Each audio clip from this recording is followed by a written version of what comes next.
नमस्कार दोस्तों, आज की कहानी है अब तुम मायके कभी नहीं जाओगी। अब तुम मायके नहीं जाओगी कभी भी नहीं। घर में रहो और अपना घर संभालो। अब इस मुद्दे पर मैं दोबारा कोई बात नहीं करना चाहता। मुकेश ने मोहिनी से दो टूक बात की और अपनी ऑफिस रवाना हो गया। मोहिनी वहीं खड़ी देखती रह गई। उसकी सास ललिता जी के लिए भी ये बहुत अजीब था। अपनी शांत स्वभाव की बेटी को आज अपनी ही नजरों के सामने पत्नी को डांटते देखा था। मुकेश ने कभी भी मोहिनी को मायके जाने से मना नहीं किया। ये पहली बार था कि मुकेश ने उसे इस तरह से जवाब दिया था। नहीं तो इतने दिन से मायके जाने के लिए बोल रही थी, पर वो हर बार टाले जा रहा था, जबकि हर बार वो तो उसे खुद ही मायके छोड़ाता था। आज मोहिनी जिद पर ही अड़ गई तो मुकेश ये जवाब देकर गया। मुकेश के जवाब पर ललिता जी कुछ नहीं बोली, चुपचाप अपने कमरे में चली गई, क्योंकि वो तो जानती थी कि मुकेश क्यों मना कर रहा है। इधर सोचते सोचते मोहिनी वहीं हॉल में सोफे पर बैठ गई। पिछली बार पापा छमाई में मायके गई थी, उसके बाद मायके जाना ही नहीं हुआ। ये अलग बात है कि मायके से भी किसी ने फोन करके बुलाया नहीं, पर क्या फर्क पड़ता है तो उसका मायका ही ना। मम्मी और भाई सब तो हैं, फिर मुकेश जाने से क्यों इनकार कर रहा है। जबकि जब पापा थे तो वो कभी मना नहीं करता था। यहाँ तक कि उसके बाद भी उसने कभी मना नहीं किया। सोफे पर बैठी मोहिनी इन्हीं सब चीज़ों को सोच रही थी। मोहिनी की शादी को 5 साल हो चुके थे। मुकेश कभी काफ़ी सुलझे हुए इंसान थे। घर में सास गर्मा जी थी, कभी उन्होंने मोहिनी पर रोक टोक नहीं की। लेकिन एक ही बात थी जहाँ वो मोहिनी को टोकती थी, वो थी मायके जाने को लेकर। मोहिनी की शुरू से ही आदत थी, मायका पास था तो हर सप्ताह ही मायके पहुंच जाती थी, फिर सुबह से शाम तक वहीं रुककर आराम से आती। मुकेश ने कभी इस बात को लेकर उसे रोका नहीं, लेकिन ललिता जी हमेशा टोकती, बहू ये क्या नियम बना रखा है तुमने, जब देखो मायके चली जाती हो। मुझे तुम्हारा इस तरह हर सप्ताह मायके जाना पसंद नहीं। लेकिन मोहिनी एक कान से सुन और दूसरे कान से निकाल देती। ललिता जी मुकेश को कहती तो मुकेश भी हंसकर टाल देता। क्या माँ अब भी सुबह जाकर शाम को आ तो जाती है, फिर क्या दिक्कत है, क्यों मना करती हो, जाने दो। इसके आगे ललिता जी कुछ नहीं कह पाती। यहाँ तक कि जब बेटी दिव्या हुई तब भी यही हाल था। आज दिव्या भी 4 साल की हो चुकी थी, लेकिन अभी 8 महीने पहले ही मोहिनी के पिता की हार्ट अटैक से मृत्यु हो गई। 15 दिन मोहिनी वहीं रही। उसके बाद हर महीने जो श्राद्ध निकलता था उस पर भी वो गई थी। मुकेश भी साथ गया था, लेकिन छमाई के बाद अचानक ऐसा क्या हो गया कि मुकेश उसे मायके जाने नहीं देता। आजकल मम्मी भी फोन पर ठीक से बात नहीं कर पाती। क्या पता दोनों भाभी मम्मी को ठीक से रखती भी है या नहीं।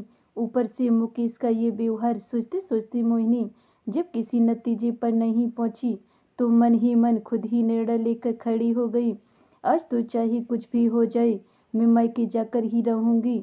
आखिर मुझे अपनी मम्मी और दोनों भाइयों और भाभियों से मिलने का हक है। मुकेश इस तरह मुझे मना नहीं कर सकते। सोचते सोचते मोनी कमरे में चली गई और फिर तैयार होकर बाहर आई। तब तक ललिता जी भी बाहर आ चुकी थी। उसे तैयार देखकर ललिता जी ने पूछा, बहू तुम कहीं जा रही हो। जी माँ जी, मैं अपने मायके जा रही हूँ। मम्मी से मिले बहुत दिन हो चुके हैं तो उनसे मिलकर जल्दी ही आ जाऊंगी। दिव्या के आने से पहले ही आने की कोशिश करूंगी। नहीं हो पाया तो आप दिव्या को खाना खिला दीजिएगा, कहकर मोनी पार की तरफ मुड़ी ही थी कि ललिता जी ने रोक दिया। बहू तुम अब मायके नहीं जाओगी, सुबह मुकेश ने मना किया था तुम्हें, फिर क्यों जा रही हो। ललिता जी की बात सुनकर मोनी खड़ी रह गई, फिर हिम्मत कर बोली, माँ जी मेरी मम्मी पर दुखों का पहाड़ टूटा है। उन्होंने अपना जीवन साथी खोया है, हम लोग उसकी भरपाई नहीं कर सकते, लेकिन कम से कम मैं अपनी मम्मी से मिलकर तो आ सकती हूँ, उन्हें थोड़ी तसल्ली तो दे सकती हूँ। बेटी हूँ उनकी, क्या इतना सा भी मेरा हक नहीं है। इतने दिन हो चुके मुझे उनसे मिले हुए, हर बार आप लोग कुछ ना कुछ बहाना कर मना कर देते हो, पर आज तो मैं जरूर जाऊंगी।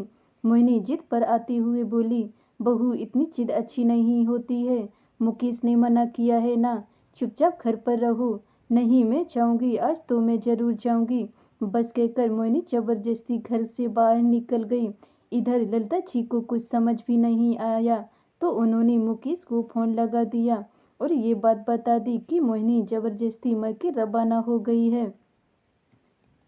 ठीक है माँ, मैं देखता हूँ, कहकर मुकेश ने फ़ोन रख दिया। इधर कुछ देर बाद मोहिनी अपने मायके पहुँच गई, लेकिन घर पर ताला लगा हुआ था। उसने मम्मी का फ़ोन ट्राई भी किया, लेकिन मम्मी ने फ़ोन नहीं उठाया।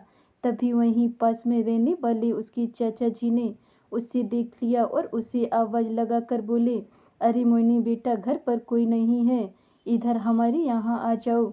चाचा जी की बात सुनकर मोहिनी उसके घर चली गई। जब वहाँ गई तो चाचा जी ने चाय नाश्ता परोसते हुए कहा, अरे मोहिनी बेटा, आज तो बहुत दिनों बाद आई, अब तेरी सास की तबीयत कैसी है?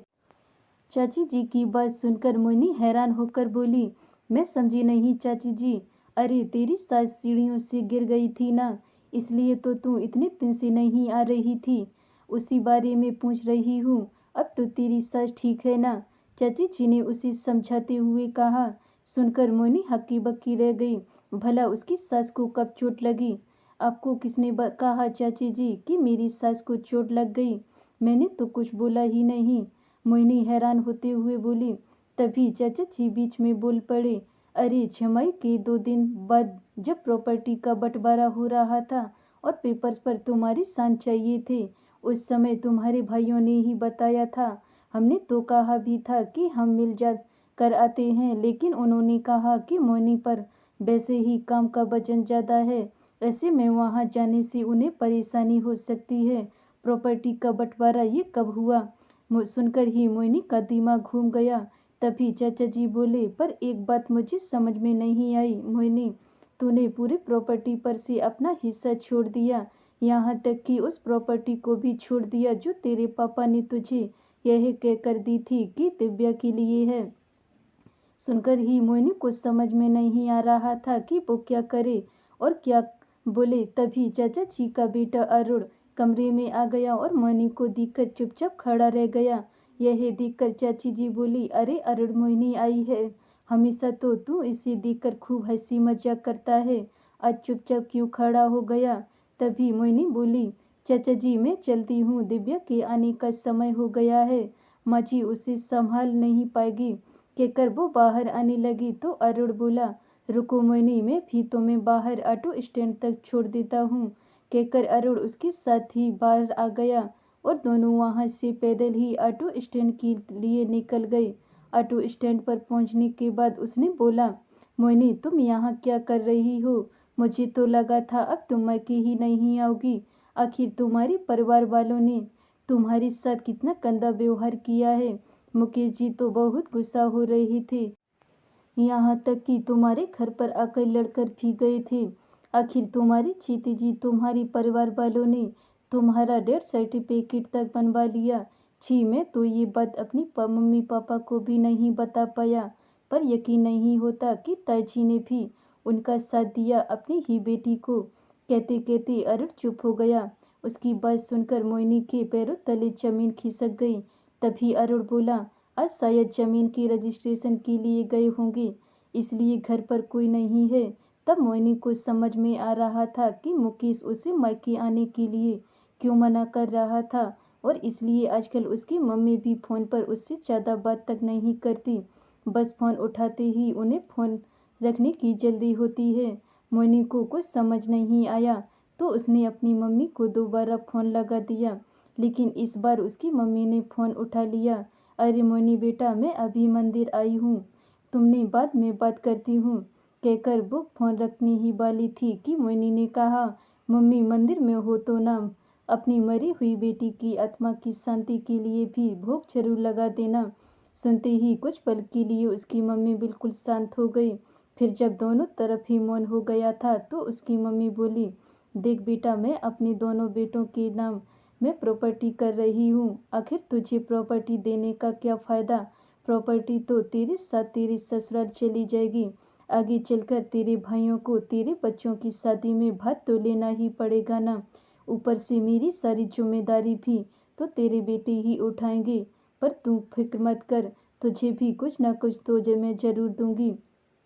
मुझे आपका कुछ भी नहीं चाहिए, आप रखिए अपना प्रॉपर्टी को।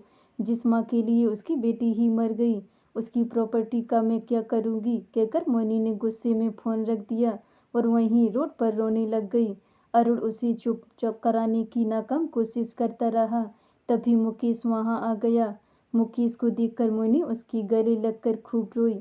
तब मुकेश ने कहा, बस इसलिए मैं तुम्हें आने नहीं देना चाहता था। मैं नहीं चाहता था कि तुम्हें ये सब बात पता चले, पर तुम फिक्र मत करो। मैंने डिसाइड कर लिया है कि मैं उन लोगों के खिलाफ कोर्ट में केस करके रहूँगा।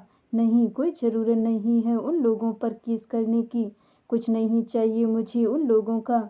मुझे उन लोगों की शक्ल भी नहीं देखनी।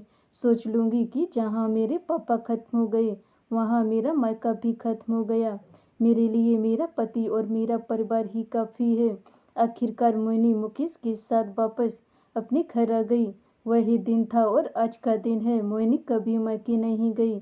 उसकी मम्मी ने आकर उसे मनाने की कोशिश भी की, लेकिन मोहिनी ने हमेशा के लिए हाथ जोड़ दिए। धन्यवाद दोस्तों। अगर ये मेरी कहानी आपको पसंद आई हो तो वीडियो को लाइक कमेंट शेयर ज़रूर करें। अगर चैनल पे नए हैं तो चैनल को सब्सक्राइब कर लें। मिलते हैं ऐसी और नई कहानियों के साथ, तब तक के लिए बाय बाय।